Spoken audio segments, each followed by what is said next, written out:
শুক্রবার জুম্মার পরে হাদি ভাইকে গুলি করা হইল। তো ভালো মানুষ যে কয়জন আছে এভাবে মাইরা ফেলা, কারণ হ্যাগো যদি না মারস তাহলে লুইটা পুইটা খাইতে পারবি না, আর কারণ হেরা যদি থাকে তাহলে তোরা খাইতে পারবি না, কারণ সে ঢাকা ৮ আসনের হয়ে যাইতো, কনফার্ম আছিল। কিন্তু এখন হবো কিভাবে? তার এইখানে এক গুলি লাগছে আর এইখান দিয়ে বেরিয়ে গেছে একটা। তো যেভাবে তার মারা হয়েছে এটা আসলে খুব ভয়ানকভাবে মারা হয়েছে, অথচ তার সাথের লোকই তাকে মারছে, তার সাথের লোকই তারে মারছে। যেভাবে বেরিয়ে এসে চাঞ্চল্যক একটা তথ্য যে বাইকে থেকে যে গুলিটা করছে সেটা তার সাথের লোক। তো খুব খারাপ লাগছে একটা জিনিস, যে মানুষটা কিনা যে বলছে কিছুক্ষণ আগে, যে আধা ঘন্টা আগে 1 ঘন্টা আগে বলছে স্ট্যাটাসে কাদা ছোড়া ছোড়া আমরা গুলি করলে রুখবো, তো তারে গুলি করা হয়েছে, তার কিছুক্ষণ পরে তাকে গুলি করা হয়েছে।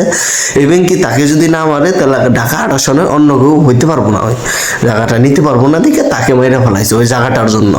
অথচ তাকে যদি আল্লাহ বাঁচিয়ে রাখে, এখন যদি বাইসা থাকে তাহলে সে ওই ৮ আসনের ওই ওই জায়গাটা তারই হবে ইনশাল্লাহ, আর কারো হবে না। কারণ তাদের যদি না মারে, অথচ লুটা বুটে তো খাইতে পারবো না, দেশটা তো খেয়ে ফেলাইছে, যে যেমনি পারতেছে খাইতেছে, তো ওটাই করতেছে সব।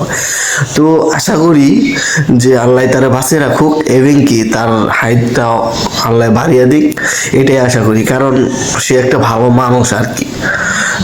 আর যেগুলি করছে তাড়াতাড়ি জানি তাকে ধরা হয় এবং কি তাড়াতাড়ি জানি সে গ্রেপ্তার হয়, এই জানোয়ারদের জানি গ্রেপ্তার করা হয়।